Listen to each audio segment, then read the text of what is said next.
Alô, internauta, o mandato democrático popular do vereador Alemão Duarte, sempre prestando conta a você, moradora daqui da cidade de Santo André, região do estado de São Paulo e também do Brasil.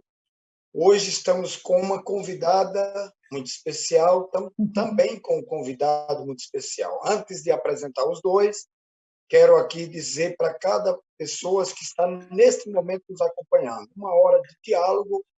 Vamos discutir aqui vários assuntos, mas antes disso, pedir para que você possa compartilhar na sua página.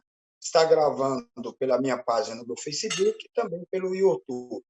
Nós estamos aqui com Arthur Quioro, é médico sanitarista e professor universitário, graduado em medicina e doutor em saúde coletiva pela Universidade Federal de São Paulo. Foi ministro da Saúde em 2014 e 2015 e também secretário de Saúde na gestão do Luiz Marinho, em São Bernardo do Campo. Estamos também com a Silmara Colchão, socióloga, doutora em Ciência da Saúde, professora ativista do movimento de mulheres, foi secretária de Políticas Públicas para as Mulheres na gestão passado do governo Carlos Grana aqui na cidade de Santo André. Bom, nesse início de live, agradecer de coração a presença da Silmara, do Arthur Quioro, e começo aí pelo Arthur, fique bem à vontade, se apresente aí pelos internautas, pode ficar bem à vontade nesse início de live, e logo em seguida com a Silmara, e a gente vai dando de conta aqui conforme a gente vai atendendo os internautas. Obrigado mais uma vez, e com você, Arthur.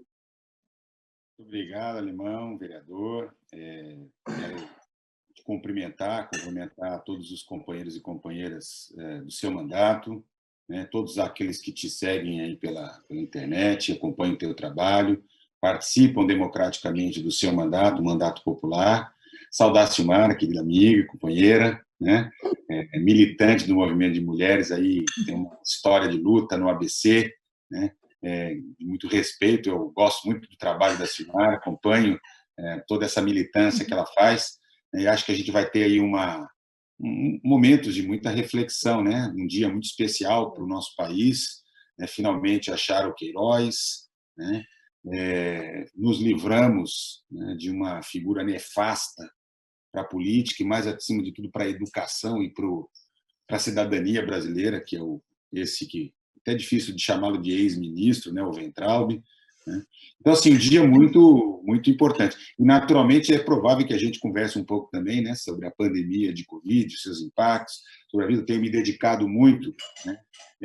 Estava aqui até iniciar essa live escrevendo um artigo científico com as pesquisas que a gente vem fazendo na área, e, em particular, Alemão, uma coisa que tem me chamado muita atenção, né, e para a qual eu tenho me dedicado muito, é o impacto da pandemia nas populações vulneráveis. A Covid não é nada democrática, ela está atingindo a população pobre da periferia, a população negra, preta, a população periférica, de maneira absolutamente diferente do que acontece na classe média, que acontece na classe alta, né? Não que ela não acometa os ricos também, mas assim, ela não é democrática, né? E acho que esse espaço do seu mandato vai ser um espaço interessante para a gente refletir um pouco sobre isso. Eu paro por aqui para a gente ir conversando. Logo, logo eu já volto com uma intervenção e me dispondo a responder aquilo que vocês tiverem interesse em conversar. Muito obrigado pelo convite. Bom, eu que agradeço, o mandato agradece, com certeza a população, principalmente da cidade de Santo André, agradece muito esse bate-papo para que a gente possa trabalhar e continuar trabalhando para trazer para as pessoas que nos acompanham sempre a formação. Silmara, com você, fique à vontade. Boa tarde, gente. Boa tarde, Alemão, companheiro, né? Aí trabalhando, buscando estratégias, né? Da gente se manter conectados. Isso é muito importante. Queria também dar boa tarde aí para toda a sua equipe, né? Que sempre está aí junto com a gente, fazendo as coisas acontecerem de uma maneira bem organizada, bem forte, demonstrando aí o comprometimento aí do seu mandato com as questões nossas, né? De defesa de direitos. Boa tarde, Arthur, que honra estar aqui com você, puxa vida, foi bem bacana compartilhar essa live do Alemão, lá na Faculdade de Medicina. Foi bem interessante o entusiasmo das pessoas quando viram que eu ia participar com você dessa live, viu, Arthur? Muito respeito por você, pelo seu trabalho, aqui na região do ABC, em São Bernardo, lá no Ministério da Saúde, nós acompanhamos daqui, estivemos juntos lá também em Brasília algumas vezes, porque eu sei que você tem conexão direta com essas questões que são nossas questões, né? Então, agradeço o convite, Alemão, e vamos lá bater papo, vamos lá refletir e ajudar o povo, né, a refletir com a gente, né, provocar, vamos provocar. É isso aí, bacana, manter essa conexão. Obrigado, Silmara, obrigado, Arthur Chiori.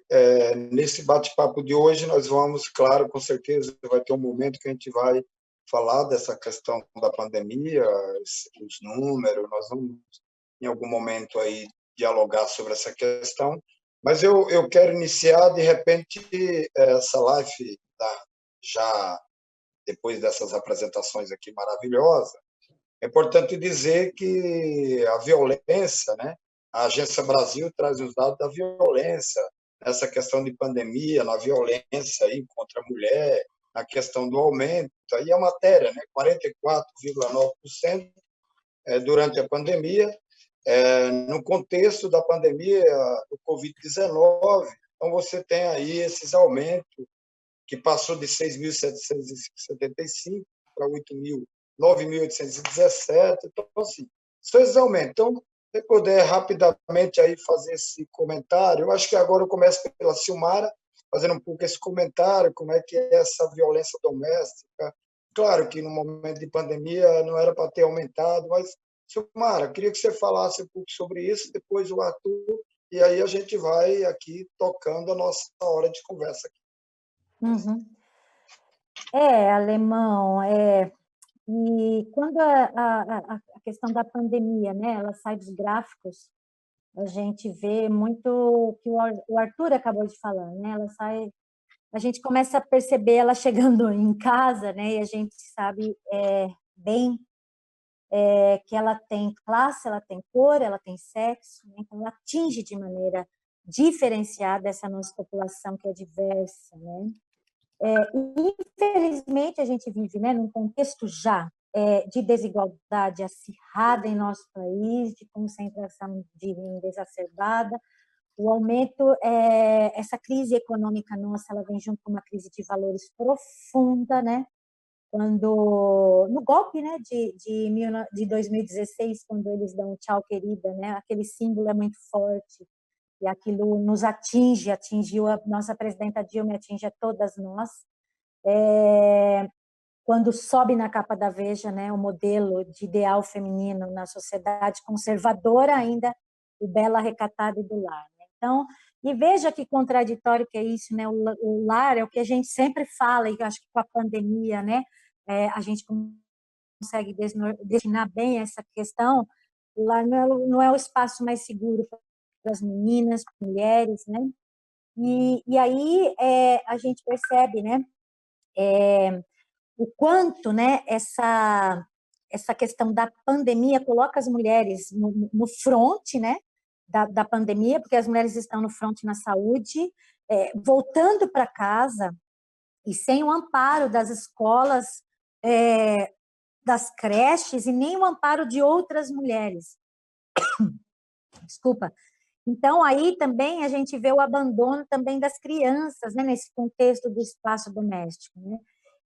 E a pandemia e a violência contra a mulher, elas têm três questões que eu coloco em comum, né? Três questões em comum que eu gosto de refletir, pensar sobre isso. Uma que é o caráter pandêmico, né?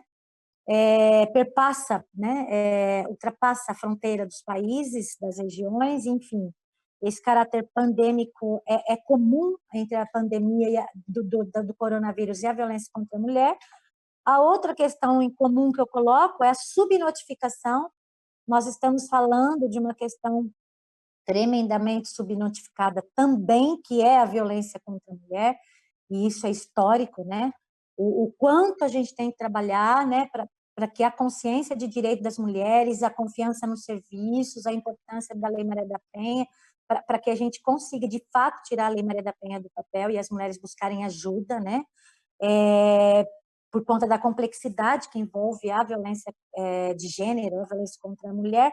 E, por último, a gente precisava de vacinas eficientes, né? Tanto para o vírus urgente e contra o machismo, porque, assim, mudar a cultura não tem sido nada fácil, né, gente? Mudar a cultura. Quem sabe uma vacina contra o machismo a gente conseguiria modificar esse estado, né, de gênero que a gente tem na nossa sociedade, essa desconstruir, né, esses dois mundos, né, o masculino e o feminino, reforçado aí por um determinismo que é extremamente perverso, né, no lugar que ele coloca a mulher em relação aos homens, né? E a gente sempre discute isso, né, que o machismo ele não é bom para ninguém. Maltrata, mata, encarcera as mulheres e também aprisiona os homens no modelo padrão de masculinidade que não cabe mais para a sociedade no século XXI, né? Então, e na pandemia ganha, né, uma proporção aí, diante desse contexto que a gente está vivendo, por conta da questão econômica, que é avassaladora, então está ruim para o mundo, está pior para as mulheres, né? Na questão da dupla, tripla jornada de trabalho, que aí é uma sobrecarga imensa, né, nesse cotidiano, e também toda essa responsabilidade que as mulheres sobrecai sobre as mulheres quando a gente faz análise desse contexto, né? Se a gente pensar, as mulheres estão, né, sai para trabalhar, né? Estão nos mercados, estão na casa das patroas, estão no fronte da saúde e estão tentando lidar com os desafios dessa educação à distância, né? Porque em maior número nós somos as professoras, né? Enfim, acho que é muito desafio e nós ignoramos tudo isso, inclusive quando a gente fala da importância que nós temos que falar mais disso, cada vez mais falar disso, nós ignoramos esse quadro, inclusive em plena pandemia, né? É que está até difícil de falar da pandemia no contexto brasileiro que nós estamos vivendo, né? Mas a gente até esquece da pandemia depois de quando a gente acorda com as notícias, né? Um movimento gigantesco de mudanças e até pensei, falei assim, nossa live vai perder todo o foco diante de tudo que está acontecendo. Mas é isso aí, a gente está aqui para provocar essa reflexão aí, né? Nessa condição de ser mulher, né? E nessa condição de ser mulher na pandemia. Então, é um grande desafio para nós, homens e mulheres, e toda a sociedade. Bom, obrigado, Silmara. Está acompanhando nossa live, Nelson Banhara, que é assessor do Vicentinho, Tiago Nogueira, companheiro que foi secretário aqui na cidade de Santo André, Aparecida Antunes, Alencar Marcon, Williams, Leonardo Campos, Sônia Maria, que é assessora do deputado federal Vicentinho, Celso Malacute, assessor aqui da Câmara, José Lira, Disseu Marques, companheiro de São Bernardo do Campo, Jane Isidório, Silvia Massa e Áurea Barbosa nos acompanhando. Bom, antes de passar para o Arthur Chioro, dizer para as pessoas que estão nos acompanhando, compartilhe na sua página. Nós estamos, nesse momento, transmitindo ao vivo pela minha página no Facebook e também pelo YouTube. Nós temos aqui na Câmara Municipal uma lei que chama Lei do Laço Branco, uma lei do dia 6 de dezembro, numa situação que aconteceu em Montreal, no Canadá, onde um homem entrou e matou todas as mulheres e depois se matou e deixou uma carta dizendo que matou todas as mulheres, que não tinha que fazer engenharia. E só estou mencionando essa lei porque aqui tem um grupo de homens que faz um trabalho maravilhoso, se reúne no consórcio para dar formação para não ter violência doméstica. Então, para ainda comentar essa matéria, passo agora para o Arthur Chioro. Eu, Alemão, considero que nós estamos tendo a oportunidade de, com a Covid, experimentar determinadas situações que, se não são novas, elas passam a ganhar enorme visibilidade, né, e nos permitir profundas reflexões. Nós estamos, de alguma maneira, muitas famílias, há mais de 90 dias, nesse momento, vivendo em isolamento. particularmente aquelas que tiveram mais juízo e puderam cumprir, né, as orientações das autoridades sanitárias. E o que se observa é que a vida em isolamento acaba dando uma dimensão para determinadas situações que normalmente não ganham muita visibilidade. Eu me refiro, por exemplo, à violência contra a mulher, à violência contra as crianças, né? Tem sido bastante expressivos os relatos, muito embora a gente saiba que tem uma enorme subnotificação, inclusive pelas medidas que envolvem medo, que envolvem falta de amparo, né? Estratégias de comunicação, circunstâncias em que as mulheres se sintam seguras, né, para apresentar essas denúncias, mas não tem sido incomum, né, relatos e mais relatos muito frequentes que irão aparecer, né, de violência contra a mulher. Eu participo de uma pesquisa como pesquisador na Baixada Santista, com outros professores. Nós estamos fazendo agora a quarta rodada, o quarto inquérito, né, para analisar a soroprevalência, ou seja, para identificar quantas pessoas foram infectadas. Mas é claro que nós também procuramos analisar condições socioeconômicas. Na primeira rodada, nós não tínhamos introduzido um quesito específico para analisar a violência contra a mulher, né? Na segunda rodada, a gente percebeu, os pesquisadores percebemos, que era importante trazer mais elementos que pudessem serem marcadores, não apenas da desigualdade social, mas como das situações de violência. Isso se deve, entre outras coisas, porque há um aumento significativo do uso abusivo de álcool e outras drogas. Pessoas em casa bebem mais, né? As pessoas em casa, e particularmente em espaços menores, ainda que isso aconteça em todas as classes sociais, né, nas situações de maior tensão, acabam se voltando exatamente contra as mulheres e as crianças. Então, esse é um problema que merece toda a atenção das autoridades, da sociedade, né, dos movimentos sociais, porque ele precisa ser encarado. E é bastante interessante compreender como é um debate marcado por classes sociais, né?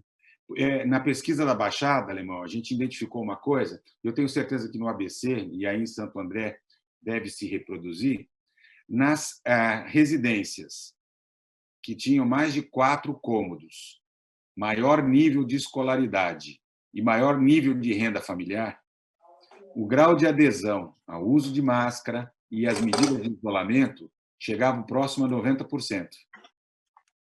Nas famílias pobres, com renda familiar menor que 3 salários mínimos, que moravam em casas com menos de 4 cômodos e com menor nível de escolaridade, o cumprimento do isolamento social, que é a medida mais importante do ponto de vista de proteger a Covid, ela era menor do que 30%.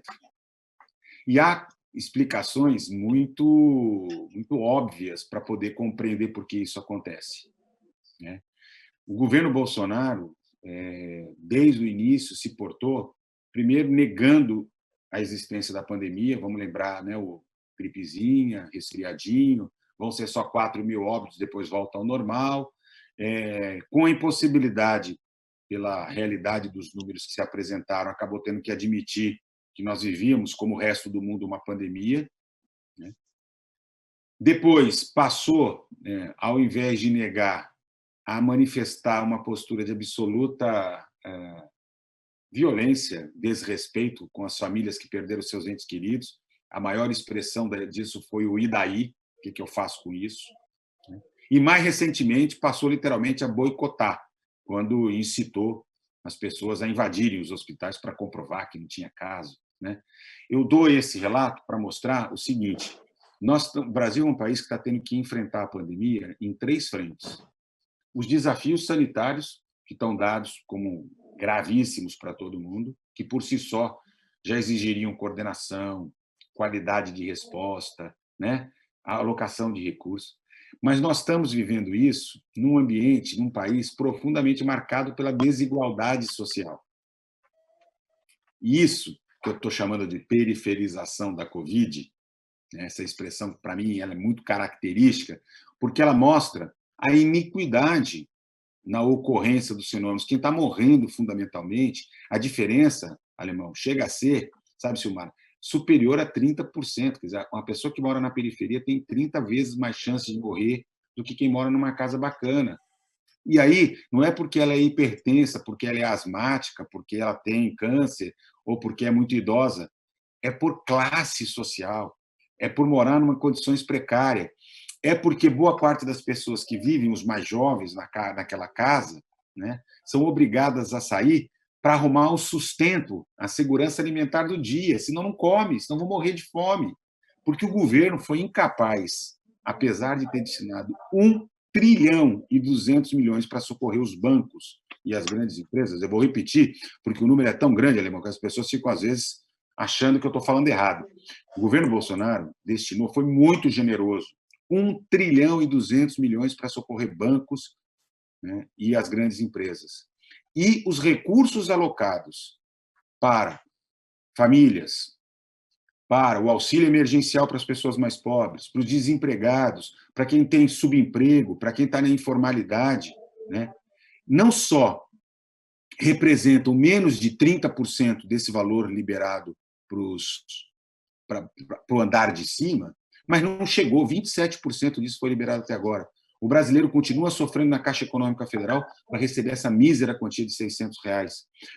Continua não conseguindo a sua aposentadoria, o seu benefício por afastamento por doença. Então, as condições são as mais delicadas possível. Veja, Alemão, a maior parte das cidades não adotaram uma medida fundamental, que é a produção de centros de isolamento para aquelas pessoas que têm Covid de menor intensidade, fraca, leve, como a gente chama, né, possam cumprir os 14 dias que ela precisa ficar afastada, enquanto ela está transmitindo a doença para outras pessoas. Eu vou dar um exemplo muito concreto para quem está nos acompanhando.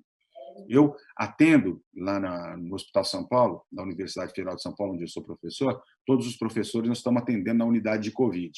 No meu plantão, de 6 horas na emergência, eu atendi 32 pacientes, a maior parte de pessoas muito pobres que moram na região sul-sudeste ali de São Paulo, que são referência para esse hospital.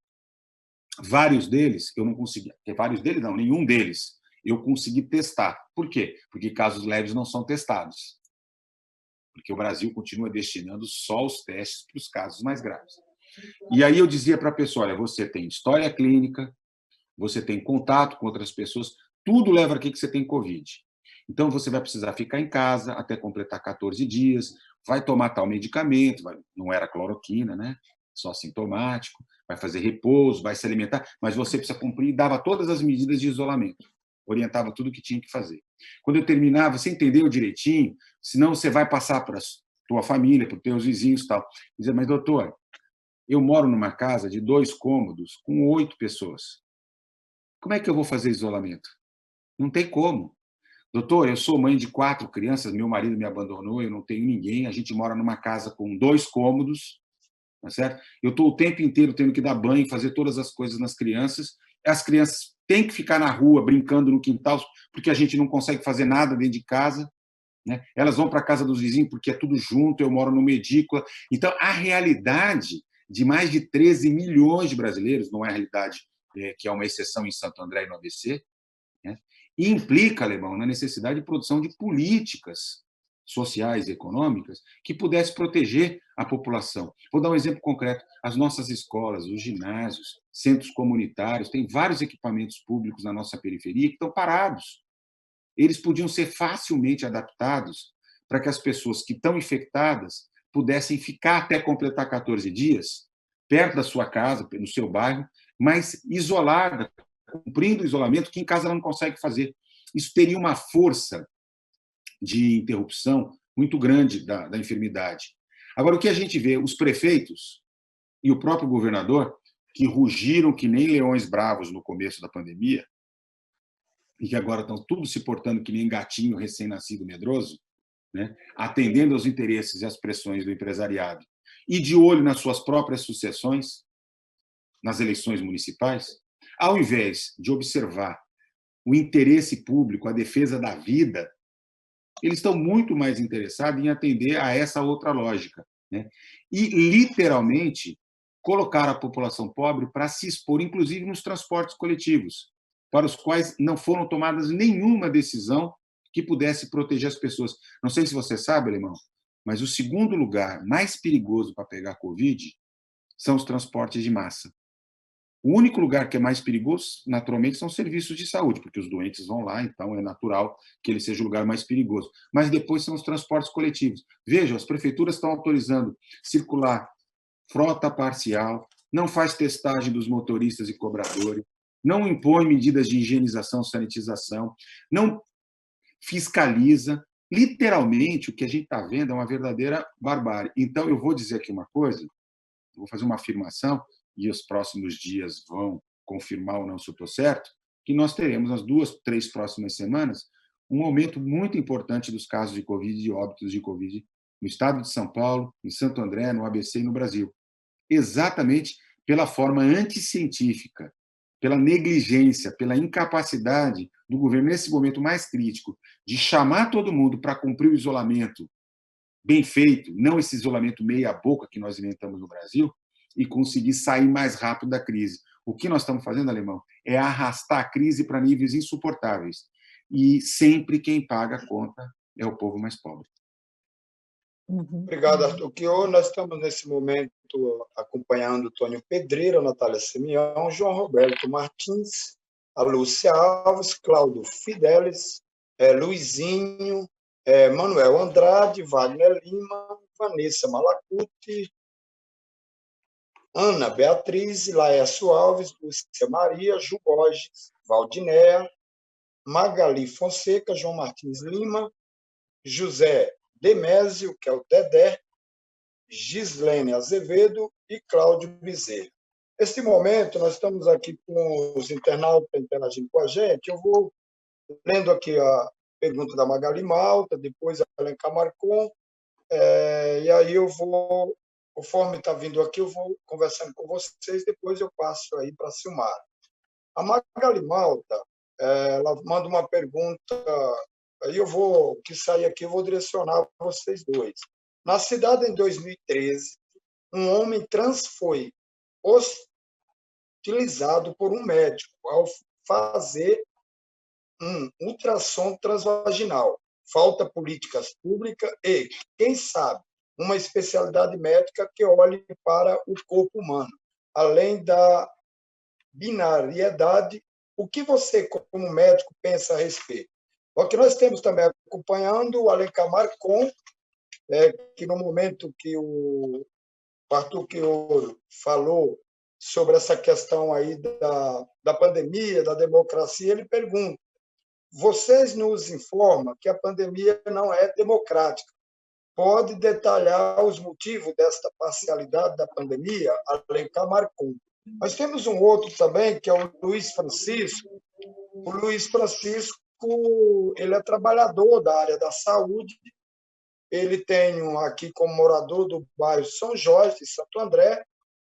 Ele fala o seguinte: eu sou motorista na área da saúde e já contraí o coronavírus. Gostaria de saber se quem já pegou, qual é o risco de contrair novamente. E a cidade está preparada para o aumento de casos. Então, eu passo agora para a Silmara fazer um comentário sobre essas questões das perguntas e depois eu passo para o Arthur. Ok, Silmara, se você puder comentar sobre essas questões que eu coloquei. Então, a Silmara, depois o Arthur Chior. Tá. Antes de responder as questões, assim, responder, né? Tentar responder, que é muita coisa também, né? Por uma live só. Antes de tentar responder minimamente as questões, eu acho que, assim, aí vem para cima da gente, né, a ideia, né, Arthur, que nós somos um país falido, né, que o Brasil é um país falido, né, e a gente vê que a gente vive, né, numa sociedade de privilégios. O isolamento passa a ser um privilégio, né? Então, o fato da gente estar aqui fazendo a live é um privilégio, né? Porque agora, nesse mesmo horário, as pessoas que estão lá no transporte público, você acaba de colocar, né, a gravidade, né, da infecção nos transportes públicos, as pessoas que estão no transporte público voltando para casa agora têm cor, né? Tem cor, raça, classe social.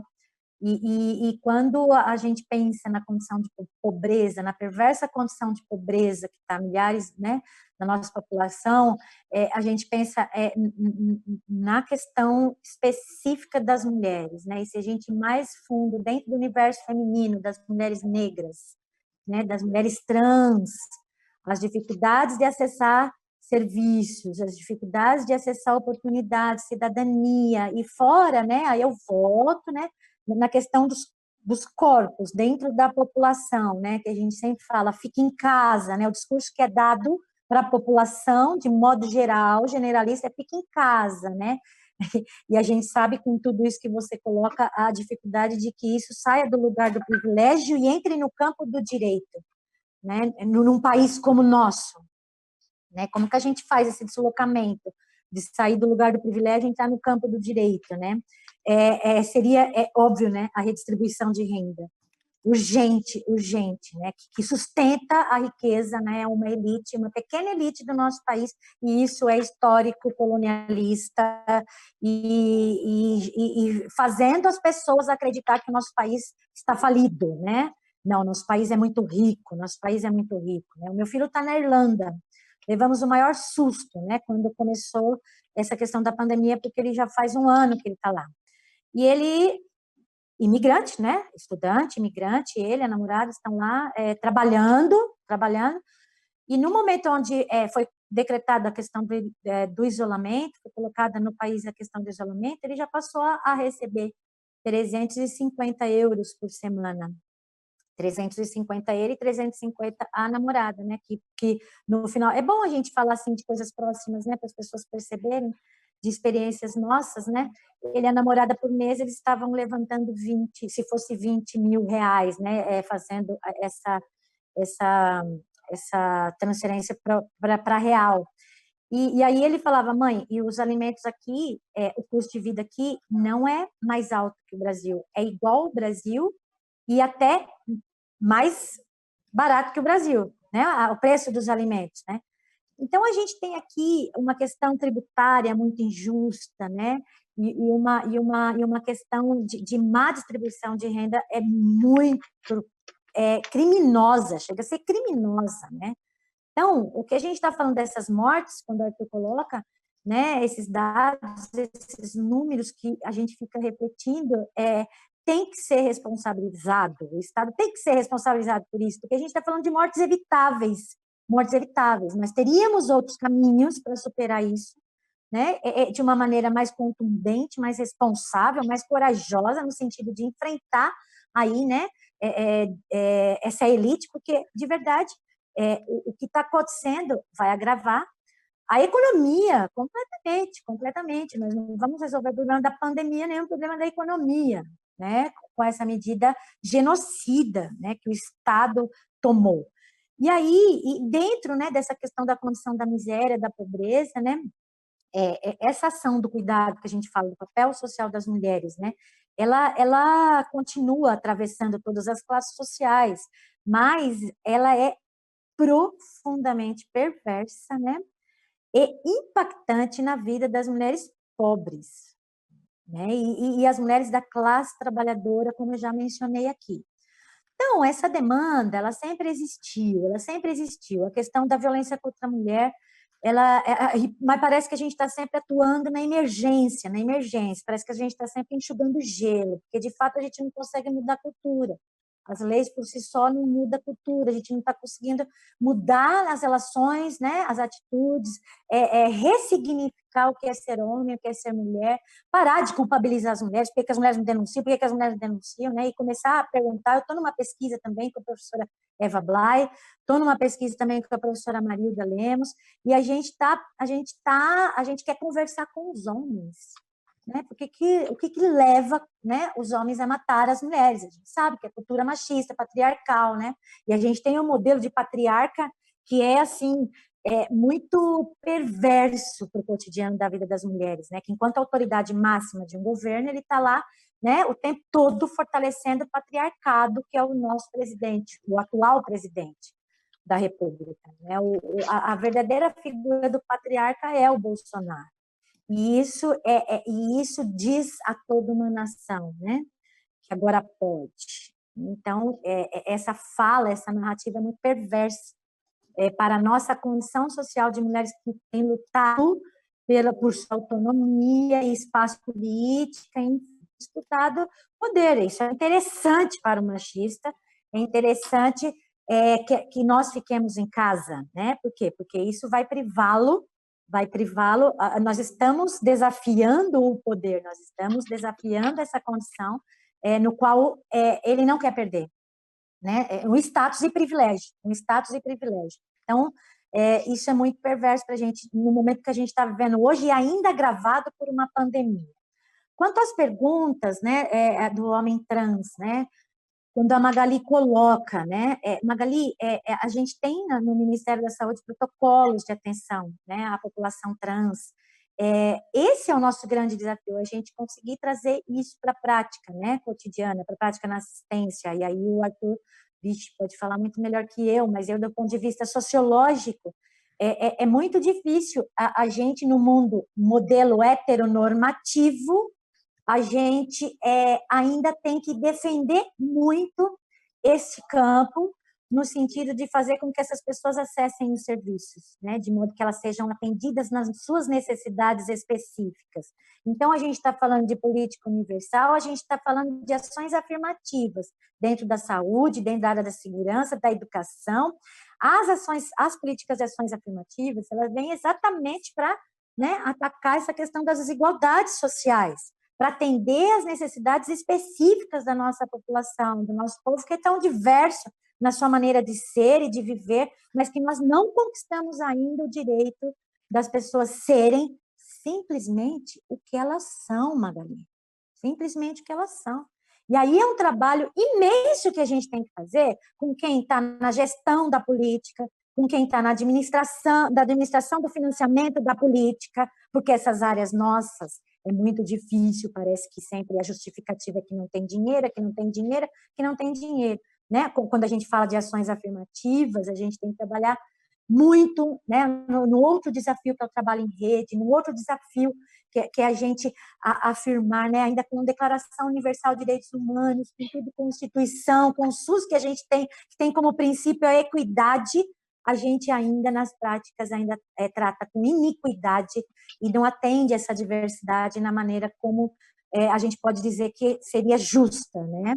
Então, é mudança de cultura, de novo, a importância da educação, né? O alemão fez uma lei importantíssima em Santo André, conseguiu aprovar por unanimidade, quando eu era secretária de política para as mulheres, foi o gabinete que foi lá, né? E a gente tinha muito trabalho com o alemão e com a Beth, né? Com o gabinete da Beth também, e o alemão conseguiu aprovar a lei no momento que a gente estava tomando um pau, né, alemão? Dos setores conservadores, que não queria que a gente trabalhasse relações de gênero na educação. Né? E o que a gente queria na educação? Exatamente aprender a identificar, né? Fomentar a formação de profissionais da educação para identificar situações de violência doméstica e sexual e saber, né, encaminhar, colocar na rede de enfrentamento e proteção. Nós também queríamos que a educação não reforçasse esse sexismo do rosa e azul, que é perverso, sim. Não é inocente o discurso da Damares, quando ela coloca, né, o mundo rosa e o mundo azul é assim mesmo e acabou, que essa divisão é perversa, coloca nós como seres em oposição, e isso coloca nós numa relação extremamente frágil na questão da violência de gênero, né? Reafirma o nosso lugar. Então, veja só os desafios que a gente tem, Magali, para a gente avançar nas políticas de ação afirmativa de direitos humanos, que é esse exemplo que você traz do homem trans, né? Isso é uma coisa. Enfim, o recorde do povo. Eu não lembro da outra pergunta, mas vamos conversando aí que eu já falei demais.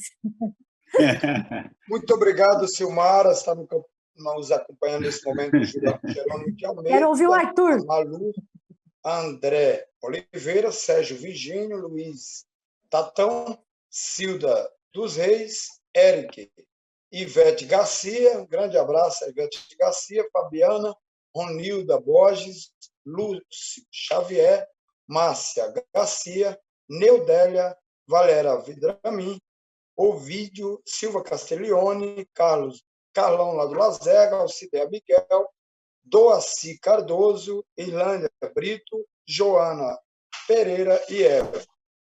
Antes de eu passar aqui para o Arthur, só alguns dados que eu acho que é importante, aí depois passa aí para o Arthur. A datas de ontem à noite, o mundo passou de 8 milhões de pessoas confirmado o problema da doença, com mais de 445 mil mortes. O Brasil, mais de 955 mil confirmado com a doença, mais de 46 mil óbitos são os registros.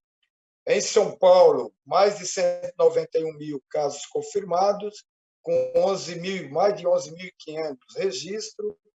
Ou a região do ABC, nós tem hoje um registro de mais de 13 mil confirmados e passou de 890 mortes.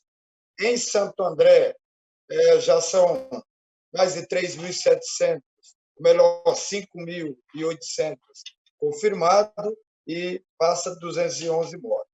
Bom, Arthur, para passar aí para você, Arthur, que tem mais uma pergunta aqui do internauta dizendo o seguinte: o Leonardo Campos, como você vê essa questão do país estar sem ministro da Saúde em meio a uma pandemia? Bom, eu imagino que são muitas coisas para você responder, mas acho que esse é o momento que a gente pode aí aprofundar na questão dos números aí também, como é que você, dentro dos seus estudos, inclusive hoje escrevendo um artigo referente ao tema, com você, Tucchiori. Então, assim, na verdade, o Bolsonaro foi impondo a destruição progressiva de qualquer capacidade de resposta do Ministério da Saúde, né, até encontrar alguém que literalmente lhe batesse continência e colocasse em prática os absurdos que ele imagina serem possíveis para o enfrentamento da pandemia.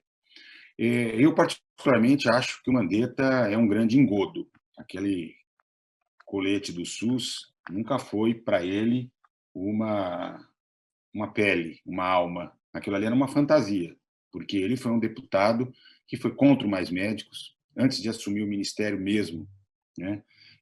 Junto com o Bolsonaro, tratou de explodir um programa Mais Médicos, foi um forte opositor, aliás, foi um dos deputados que puxou o impeachment da Dilma, que aprovou a emenda do teto, passou 2019 inteirinho no ostracismo, dizendo que o problema da saúde não era falta de financiamento, perdeu janeiro, fevereiro e março a capacidade de resposta, porque agora a gente vê ele falando, criticando, analisando, mas ele foi incapaz de preparar o Brasil para a resposta, aquisição de testes, compra de equipamentos, ampliação de leitos de UTI, realização de campanhas de comunicação, não fez nada disso.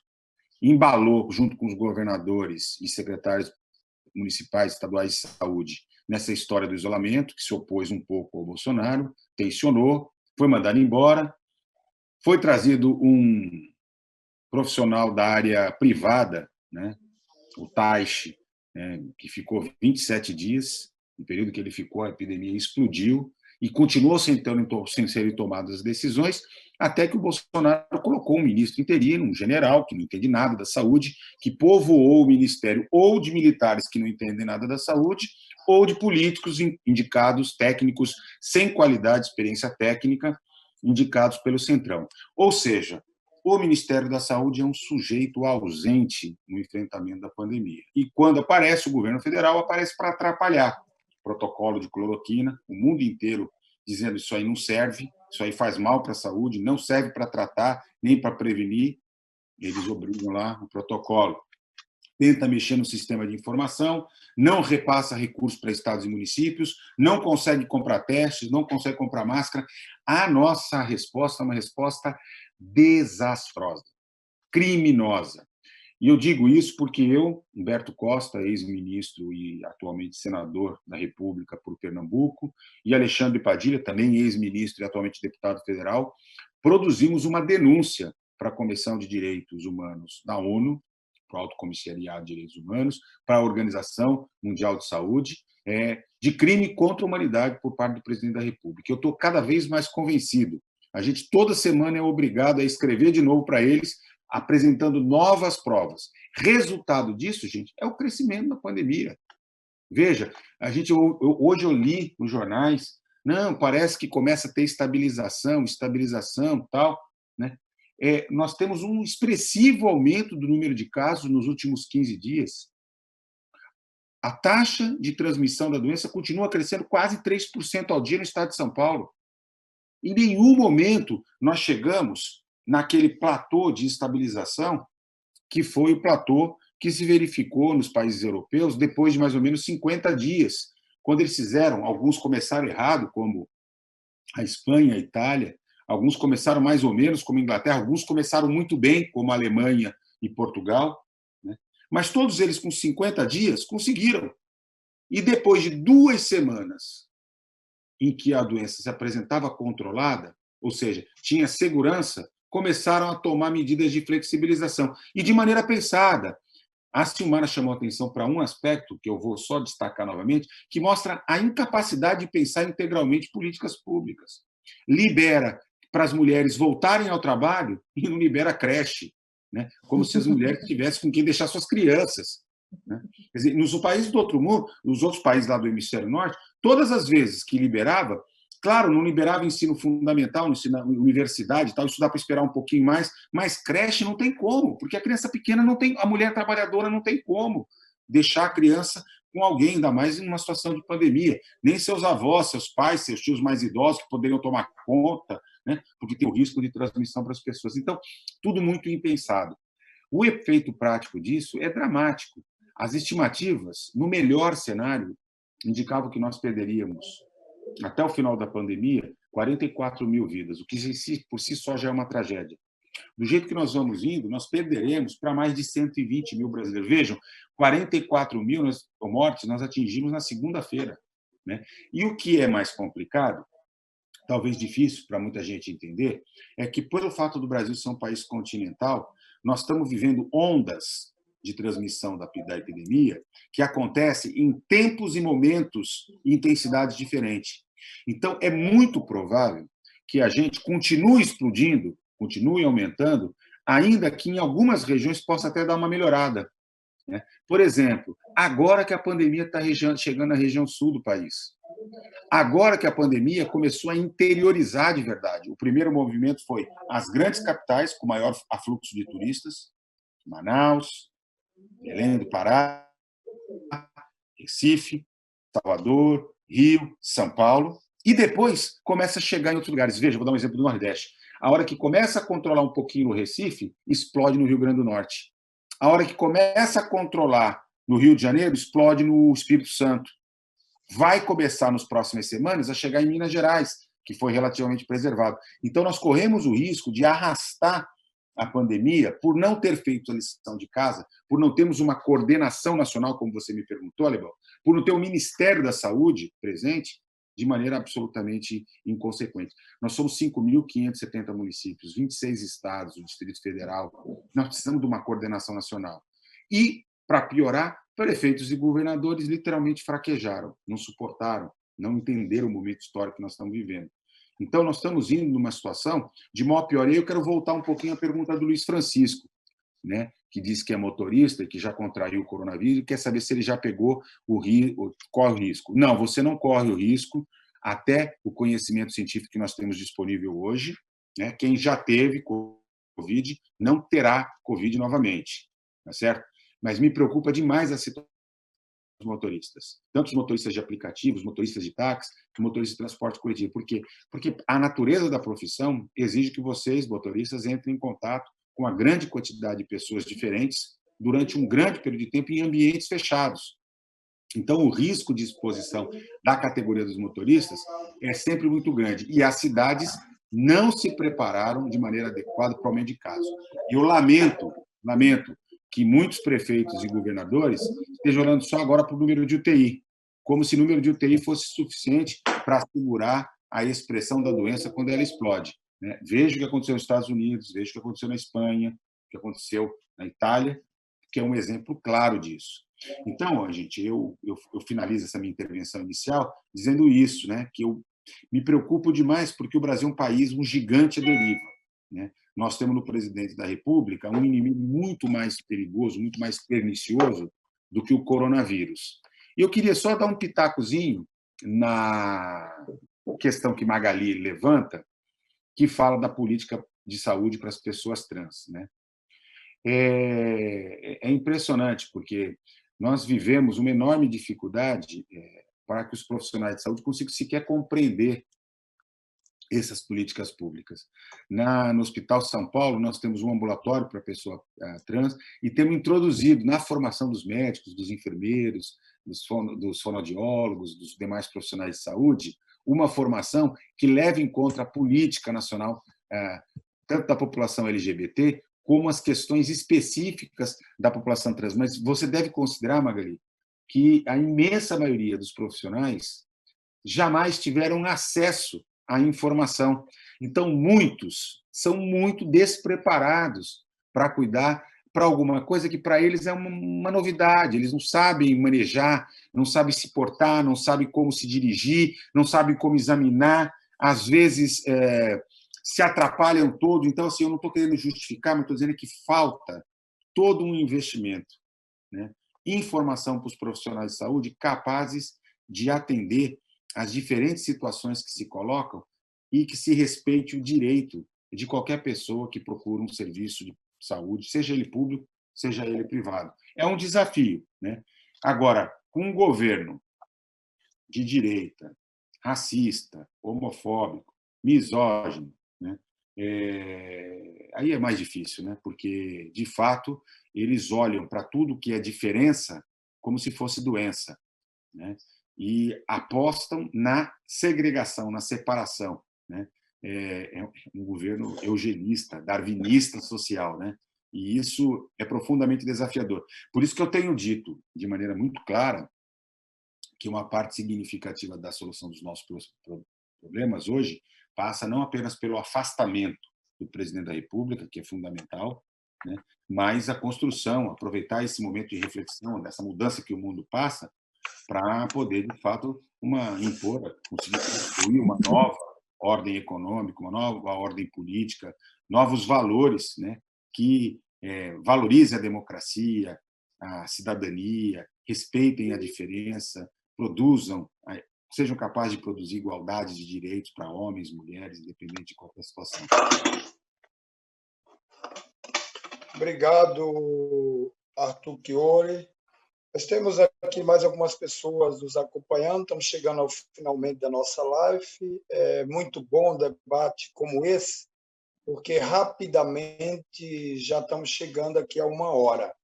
Bom, o Nelson Banhara ele fala assim: o coronavírus e o Bolsonaro se complementam na destruição do povo e também na economia. O Jânio Isidoro coloca: estamos vivendo um contexto cada vez mais acentuado da pandemia, o que justifica algumas pessoas quererem flexibilizar o isolamento social. Bom, acho que tanto o Arthur como a Silmara já falou disso. Está acompanhando a gente o Gustavo Matheus, o Rony, o Otoniel, que é um companheiro meu lá de Vaz Alegre, estado do Ceará, a Márcia Garcia, também daqui da cidade de Santo André, Glorice Lima, que é minha sobrinha também lá da cidade de Vaz Alegre.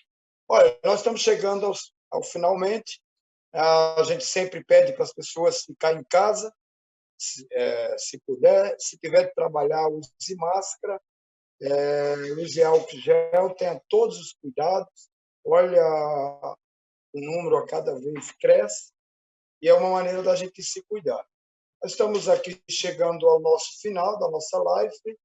Quero aqui falar mais algumas pessoas que estão nos acompanhando: Lília Souza, Cristina Pictol, né, que foi presidente aqui do nosso PT, na época que eu também fui da executiva, Ana Simeão, Zildinha, Rose Castilho nos acompanhando. E aí eu quero, nesse momento, passar para a Silmara fazer suas considerações finais, depois para o Arthur Chiori dizer que você que está nos assistindo, continue nos assistindo, que a gente sempre termina com o vídeo. Depois dos dois fazer as considerações finais, eu faço o chamado do vídeo e você fique na telinha. Compartilhe na sua página. Nós estamos acompanhando aí pela minha página no Facebook e também pelo YouTube. Silmara, você fazer considerações finais, porque, infelizmente, esta hora passou muito rápido. Passou rápido mesmo, né? Então, eu acho que, assim, quem tiver o desafio de escrever história hoje vai ser, assim, extremamente difícil por tudo que a gente está vivendo no Brasil e a vidraça para o mundo, né? Nós somos hoje a vidraça para o mundo, né? Estamos todos de olho, né, no que está acontecendo aqui, e é muito triste. Mas a gente também tem que falar os avanços que nós tivemos para essas políticas que a gente está falando que é tão importante, né? De considerar os recortes, de considerar essa diversidade social.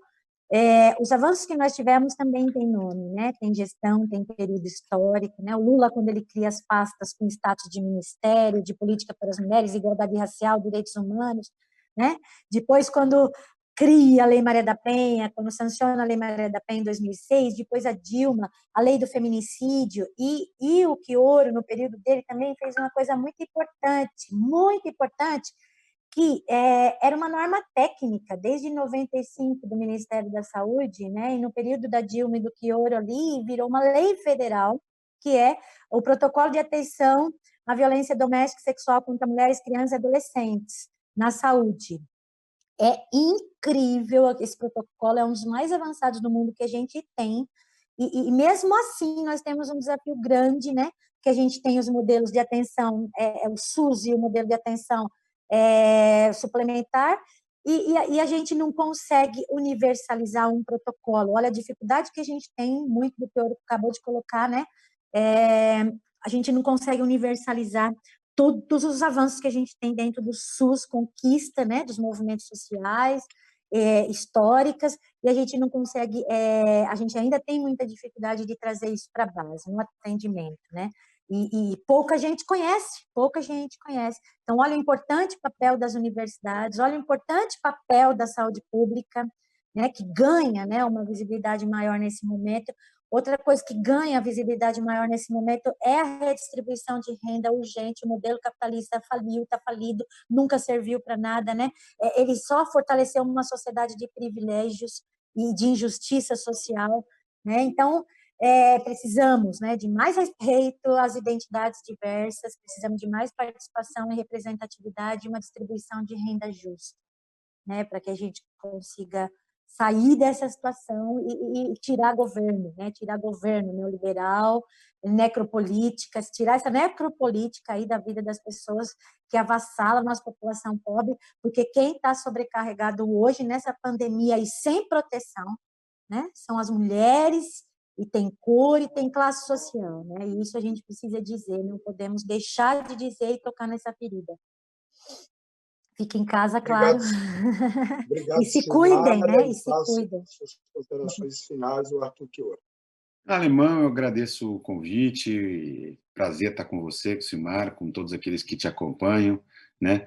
Eu finalizaria dizendo, basicamente, uma síntese da minha fala anterior, né? Nós vivemos um momento muito delicado, muito grave, um problema que tem três grandes, vamos dizer assim, vertentes que se conjugam, né? Que é a crise sanitária, a crise econômica social, fortemente impactada pela nossa desigualdade, e, ao mesmo tempo, uma crise política, né? E o Brasil precisa sair melhor. Nós temos o SUS, né? Temos os trabalhadores do SUS resistindo, né? Salvando vidas, felizmente, muito precarizados pelo desfinanciamento, pela emenda do teto, pela falta de prioridade histórica, né, que a saúde vem recebendo, mas, ao mesmo tempo, abre-se a possibilidade para repensar o papel da saúde, do sistema de ciência e tecnologia, né, do quanto que é importante, inclusive, para o próprio desenvolvimento econômico do país, olhar para tudo isso. E, então, fica como reflexão. A Simara abriu dizendo assim, que esse espaço era um espaço bom para colocar todo mundo para pensar, né, para poder refletir. E eu concordo com ela, que mais do que verdades em torno do que eu trouxe, ou que a Silmara também colocou, que sirva como elemento de reflexão, né, porque eu gosto sempre de insistir, Bolsonaro não foi eleito pelo Espírito Santo. Ele contou com 1/3 da população que deliberadamente votou e outro terço da população que se omitiu, né, que achou que podia ficar em cima do muro, e nós vivemos talvez nos períodos mais dramáticos, mais trágicos da nossa democracia. Então é preciso repensar, né, as nossas decisões coletivas, porque elas são profundamente responsáveis pelo aquilo que está acontecendo com a gente hoje, inclusive pelo futuro do país.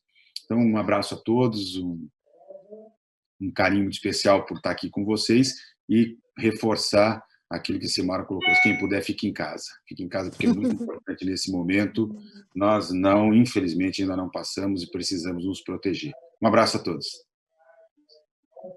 O Mandato Democrático Popular agradece a Silmara Colchão, Arthur Chiuri e todos que estão nos acompanhando. Entre em contato com 97 30 13 699. Fique na tela. Vamos agora ver um vídeo referente sobre essa situação, diferente sobre a situação que o mundo está vivendo. Fique com a gente, não saia, fique aí na telinha. Fermatevi. Semplicemente. Alt. Stop.